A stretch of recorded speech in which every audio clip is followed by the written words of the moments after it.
नमस्कार. ठाण्याच्या राजकीय, सामाजिक आणि सांस्कृतिक घडामोडींचं वर्तमान चित्र दाखवणाऱ्या ठाणे वर्तमानमध्ये मी नितीन बोरसे आपलं पुन्हा एकदा हार्दिक स्वागत करतो. सादर करीत आहोत आजच्या ठळक बातम्या. गेल्या काही दिवसांपासून भारत आणि पाकिस्तान यांच्यामध्ये मोठ्या प्रमाणात तणाव वाढतो आहे. या पार्श्वभूमीवर केंद्र शासनाने 7 मे रोजी मॉकड्रिल करण्याचा आदेश विविध जिल्हाधिकाऱ्यांना दिला आहे. मॉकड्रिल म्हणजे ब्लॅकआउट कशा पद्धतीने होईल, सायरन वाजल्यानंतर सर्वसामान्य नागरिकांनी नेमकी कोणती काळजी घ्यावी याचं प्रशिक्षण नागरिकांना दिलं जाणार आहे. या सगळ्यामध्ये देशभरातील जवळपास 244 जिल्ह्यांमध्ये हे मॉकड्रिल घेण्यात येणार आहे. मॉकड्रिल देशातील 244 सिव्हिल डिफेन्स डिस्ट्रिक्टमध्ये होणार आहे. राज्य आणि केंद्रशासित प्रदेशातील नागरिकांना सुरक्षा नीती आणि नागरिक सुरक्षा उपायासंदर्भात जागृत करण्यासाठी हे मॉकड्रिल घेण्यात येणार आहे. यापूर्वी 1971 मध्ये अशा प्रकारचं मॉकड्रिल घेण्यात आलं होतं. नागरिक सुरक्षा अधिनियम कायदा 1968 मध्ये संसदेत संमत करण्यात आला होता. हा कायदा संपूर्ण देशात लागू आहे. शत्रू राष्ट्राचं लक्ष असणारा भाग, संवेदनशील ठिकाणांचा समावेश त्यात करण्यात आला आहे. 244 जिल्ह्यांमध्ये मॉकड्रिल करण्याची ही योजना आहे. हे जिल्हे भारत आणि पाकिस्तान सीमारेषेच्या जवळपास आहे. त्यामध्ये जम्मू काश्मीर, राजस्थान, गुजरात, पंजाब यासारख्या राज्यातील जिल्हे येतात. नागरिक संरक्षणासाठी उद्दिष्ट म्हणजे लोकांचा जीव वाचवणं, मालमत्तेचं नुकसान कमीत कमी करणं, तसंच लोकांचं मनोबल उंचावणं हे या संदर्भात असणार आहे. आपत्कालीन परिस्थितीमध्ये सायरन वाजवले जातात. या सायरनचा आवाज प्रचंड मोठा असतो. 2 ते 5 किलोमीटरपर्यंत त्याच्या आवाजाची रेंज असते. 120 ते 140 डेसिबलपर्यंत त्याचा आवाज येतो. या आवाजात एक सायक्लिक पॅटर्न असतो. आवाज हळूहळू वाढतो, त्यानंतर कमी होत जातो. सायरन वाजल्यानंतर सुरक्षित स्थळी जाऊन थांबावं. 5 ते 10 मिनिटात सुरक्षा स्थळी पोहोचावं. सायरन वाजल्यावर नंतर घाबरून जाऊ नये. सायरन वाजल्यावर उघड्या जागेपासून दूर व्हावं. घर आणि सुरक्षित इमारतींमध्ये जाऊन थांबवावं. TV, रेडिओ आणि सरकारी अलर्ट्सवर लक्ष द्यावं. अफवांवर विश्वास ठेवू नये. अशा प्रकारचे निर्देश या निमित्ताने देण्यात आले आहेत. जिल्हाधिकारी, स्थानिक प्रशासन, civil defence, police, home guard, college, शाळेतील विद्यार्थी, NCC, NSS, नेहरू युवक संघटन असे मॉकड्रिलमध्ये सहभागी होणारे हे आहेत. एकंदरीतच जवळपास 54 वर्षानंतर अशा पद्धतीने मॉकड्रिल होत असल्याचं या निमित्ताने स्पष्ट झालं आहे.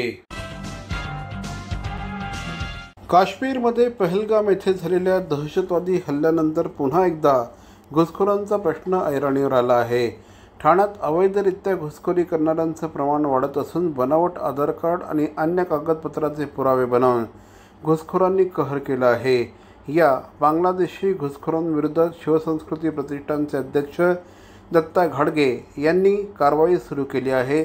या घुसखोरांवर सरकारी पातळीवर तात्काळ कारवाई करा, अन्यथा आम्ही आमची कारवाई करू असा प्रशासनाला इशारा दिला आहे. या संदर्भातलं निवेदन श्री दत्ता घाडगे यांनी ठाणे महापालिका आयुक्तांना दिलं आहे. ठाणे शहरात घुसखोर बांगलादेशी फेरीवाल्यांची संख्या मोठ्या प्रमाणात वाढली असून बांधकामांच्या साईटवर सर्रास परप्रांतीय मजुरांचा राबता दिसून येत आहे. ठाणे शहरात त्यांच्या टोळ्या सक्रिय असून दर महिन्याला हजारो लोक शहरात घुसखोरी करत आहेत. यांच्याकडे कुठल्याही प्रकारचा वास्तव्याचा पुरावा नसताना देखील बिनधास्तपणे शहरात मासे विक्री, नारळ पाणी विक्री, पंक्चरवाले, फळ विक्री अशा प्रकारचे उद्योगधंदे ते करत आहेत. या संदर्भात सरकारी पातळीवर ताबडतोब कारवाई व्हावी असं श्री दत्ता घाडगे यांचं म्हणणं आहे. या घुसखोरांची मोडस ऑपरेंडी देखील अचंबित करणारी आहे. इथे आल्यानंतर आधी पदपथावर पथारी पसरून नंतर थेट भारतातील आधार कार्ड, पॅन कार्ड, वाहन परवाना, बँकेचं ATM कार्ड आदी दस्तऐवज हे घुसखोर बनवतात. कापूरवाडी पोलीस स्टेशनच्या अंतर्गत ढोकाळी येथील D-मार्ट समोर झारखंडचे मुस्लिम परप्रांतीय आहेत. या परप्रांतीयांकडील वास्तव्याचे पुरावे संशयास्पद असल्याचं दत्ता घाडगे यांचं म्हणणं आहे. कागदपत्रांवर सर्वांच्या जन्मतारखा एकच आहेत. आधार कार्डासाठी कोणते पुरावे दिले हे देखील त्यांना माहीत नाही.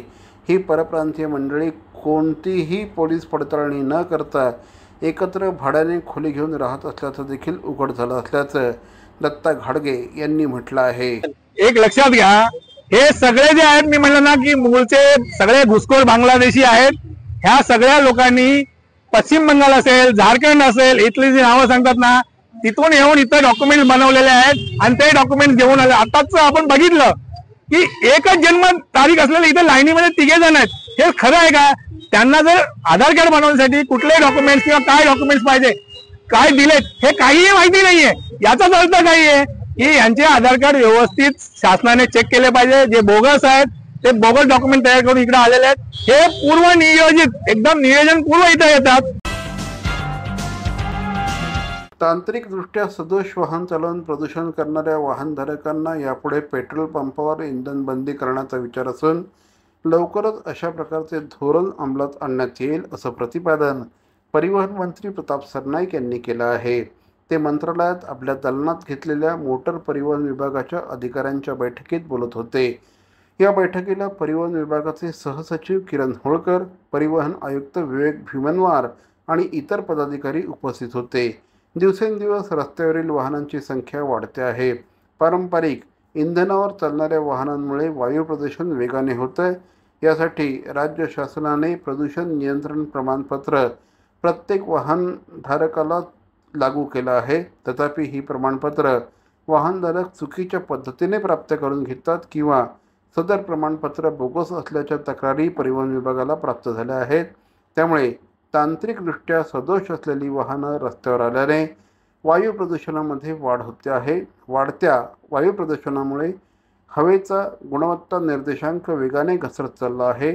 त्याला बऱ्याच अंशी तांत्रिकदृष्ट्या सदोष वाहनं जबाबदार असल्याचं दिसून आलं आहे. त्यामुळे भविष्यात क्विक रिस्पॉन्स कोड आधारित प्रदूषण नियंत्रण पत्र देण्यात येणार असून प्रत्येक पेट्रोल पंपावर इंधन भरायला येणाऱ्या वाहनाची हवा गुणोत्तर निर्देशांकानुसारच तपासणी केली जाईल. ज्यांच्याकडे वैध प्रदूषण नियंत्रण प्रमाणपत्र असेल त्यांनाच इंधन दिलं जाईल असं श्री सरनाईक यांनी म्हटलं आहे. ठाणे शहरातील काळे बंधूंचा आंबा म्हणजे ठाणेकर नागरिकांची आंब्याला दिलेली पहिली पसंती आहे असं म्हटल्यास चुकीचं ठरणार नाही. यंदाच्या वर्षी देखील काळे बंधू यांनी देवगडचा हापूस ठाणेकरांच्या भेटीला आणला आहे. यंदा देखील दरवर्षीप्रमाणे अतिशय उत्तम चव ही ग्राहकांना मिळावी या दृष्टिकोनातून काळे बंधूंचा प्रयत्न असल्याचं श्री अवधूत काळे यांनी सांगितलं.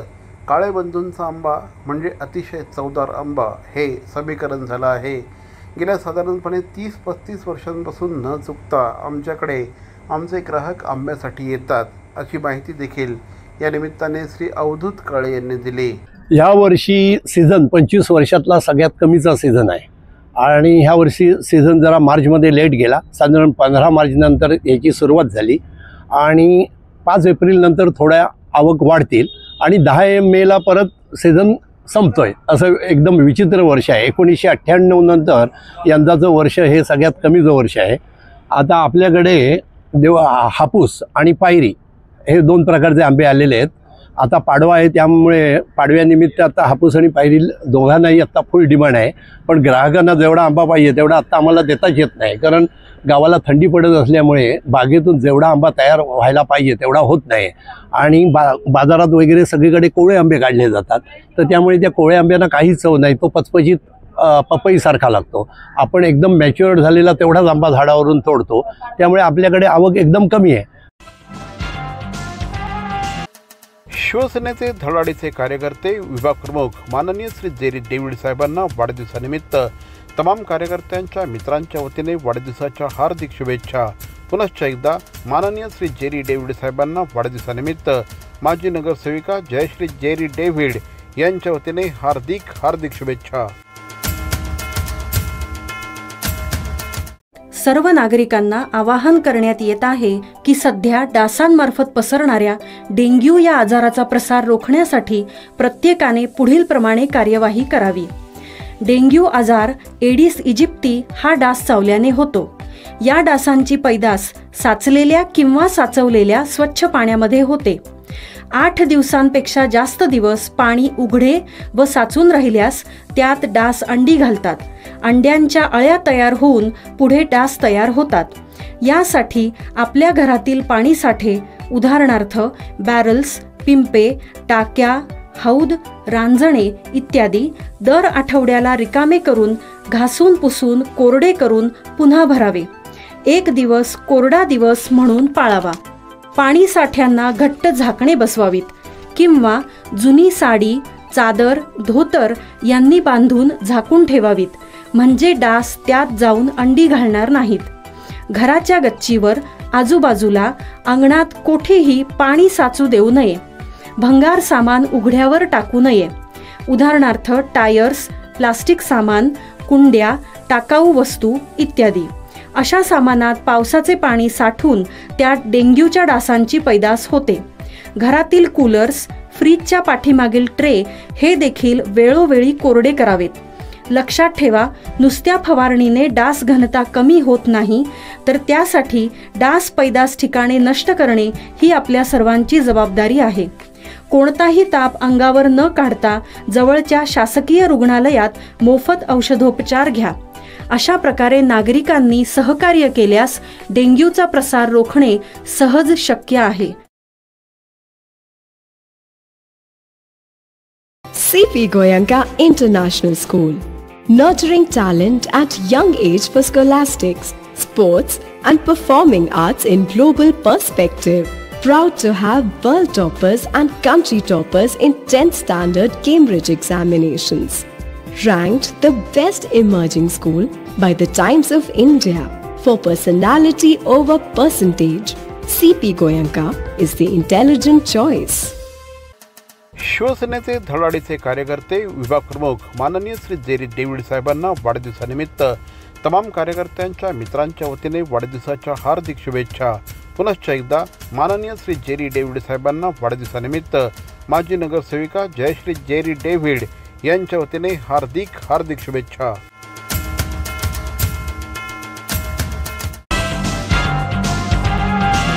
ठाणे शहरामध्ये गेल्या काही दिवसांपासून आंबा महोत्सवाचं आयोजन करण्यात आलं आहे.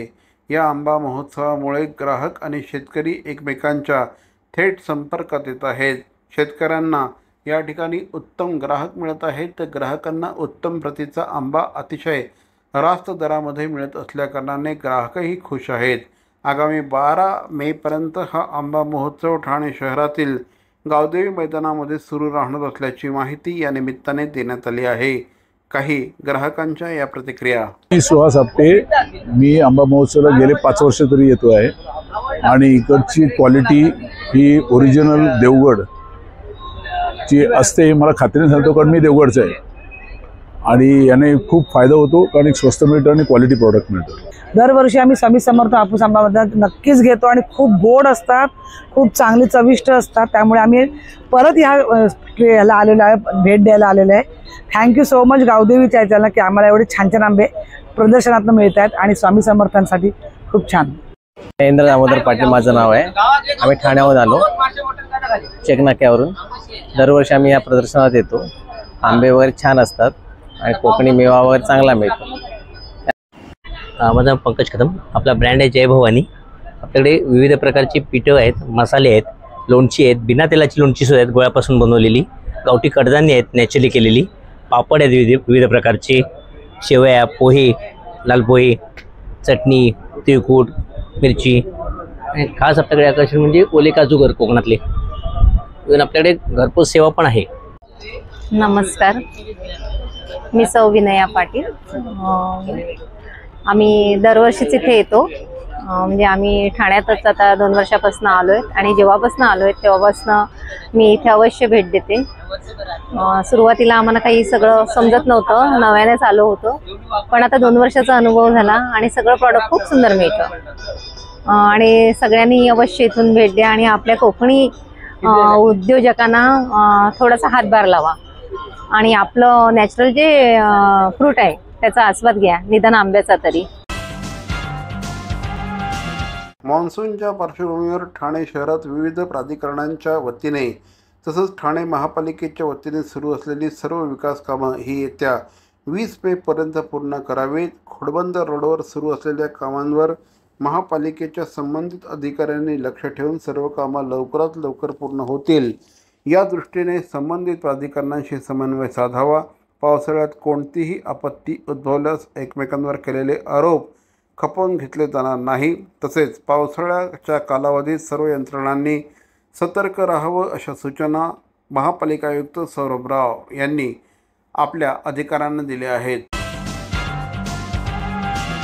ठाणे महानगरपालिकेच्या मालमत्ता कर विभागाने कर वसुलीवर भर देत 1 एप्रिलपासून करदात्यांना कराची देयकं पाठवण्याबरोबरच मोबाईलवर लघु संदेश पाठवले असून त्याला प्रतिसाद देत ठाणेकरांनी महिनाभरात 95 कोटी 32 लाख रुपयांचा कर अदा केला आहे. गेल्या वर्षीच्या तुलनेत यंदाच्या कर वसुलीत 12 कोटींनी वाढ झाली असल्याचं लक्षात आलं आहे. तसंच 95 कोटींपैकी 75 कोटी रुपये नागरिकांनी ऑनलाईन पद्धतीने भरले आहेत. 2024-2025 या आर्थिक वर्षात मालमत्ता कर विभागाला 850 कोटी रुपयांच्या कर वसुलीचं उद्दिष्ट देण्यात आलं होतं. वर्षाअखेर 810 कोटी रुपयांची मालमत्ता कर वसुली करण्यात आली होती. 95% आसपास ही वसुली झाली होती. यावर्षी 108 कोटी रुपयांनी मालमत्ता करचे टार्गेट देण्यात आलं आहे. 2025-26 या आर्थिक वर्षात महापालिकेने मालमत्ता कर विभागाला 819 कोटी 71 लाख रुपयांच्या कर वसुलीचं उद्दिष्ट दिलं आहे. हे उद्दिष्ट गाठण्यासाठी 1 एप्रिलपासून पावलं उचलली असून त्याचा एक भाग म्हणून 1 एप्रिल रोजीच या आर्थिक वर्षाची मालमत्ता कराची देयकं पालिकेने करदात्यांसमोर पाठवली आहेत. त्यासाठीचा लघुसंदेश देखील मालमत्ता करधारकांना पाठवला आहे. पहिल्या दिवशी सुमारे 1570 ठाणेकर नागरिकांनी 1 कोटी 80 लाख रुपयांचा मालमत्ता कराचा भरणा केला होता. ठाणे शहरातील सचिन मोरे यांच्या देवरत्न मँगोजने ठाणेकर आंबा रसिकांची क्षुधाशांती करण्यासाठी रत्नागिरी आणि देवगड परिसरातील अत्यंत रसाळ आणि मधुर आंबे ठाणेकरांसाठी उपलब्ध करून दिले आहेत. ठाणे शहरातील घंटाळी परिसरातील सत्यम कलेक्शनसमोर देवरत्न मँगोजचे हे आंबे उपलब्ध झाले आहेत. रत्नागिरी आणि देवगड परिसरातील ठराविक बागांमधील अत्यंत चांगले दर्जाचे आंबे या ठिकाणी उपलब्ध करून दिले असल्याची माहिती सचिन मोरे यांनी दिली आहे. संपूर्ण देशभरामध्ये रत्नागिरी आणि देवगडच्या आंब्यांना प्रचंड मोठ्या प्रमाणात मागणी असते. त्यामुळे अनेकदा काही जणांच्या माध्यमातून यात भेसळ देखील होत असते.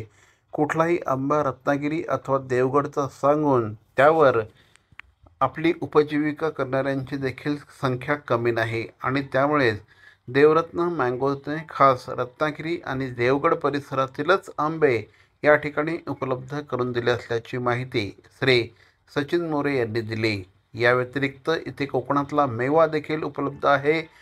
कोकम सरबत आहे. त्याचप्रमाणे विविध प्रकारची लोणची पापड यांची देखील अत्यंत चांगली व्हरायटी या ठिकाणी उपलब्ध आहे. ठाणेकर नागरिकांनी या ठिकाणी एकदा तरी भेट द्यायलाच हवी. आपल्याकडे देवगड आणि रत्नागिरी या भागातील सर्वत्र आंबा आपल्याकडे उपलब्ध आहे.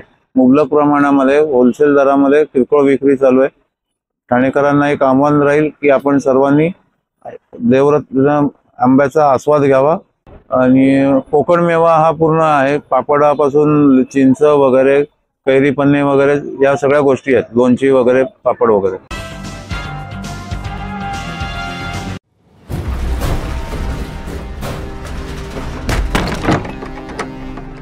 कुठे नाही आपली घरं झाली, नग्न धिंड काढली,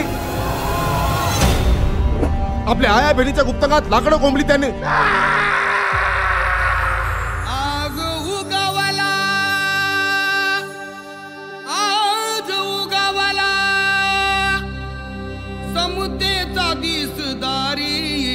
हा बाबासाहेबांचा संघर्ष आहे. हा कुणा ठराविक जाती किंवा धर्माविरुद्ध नाहीये. हा जातीवादी धर्मांध प्रवृत्तीच्या विरुद्धचा संघर्ष आहे.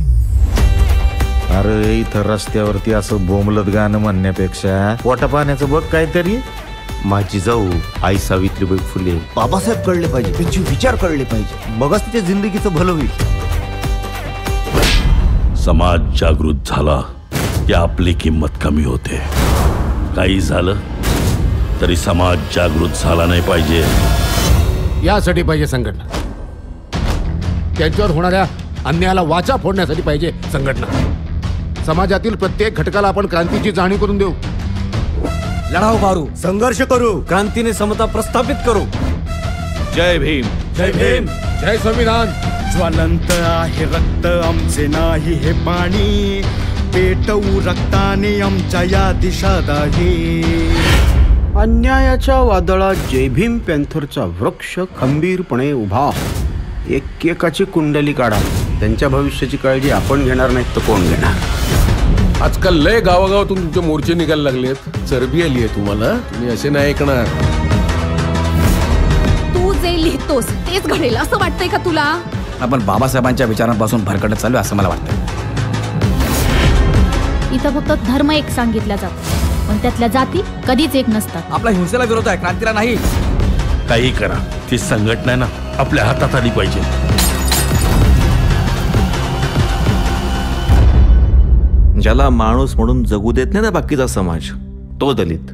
जो सर्वार्थाने गरीब असतो तो दलित. अशा प्रत्येकासाठी आपली संघटना उभी राहणार, त्यांचं संरक्षण करणारच.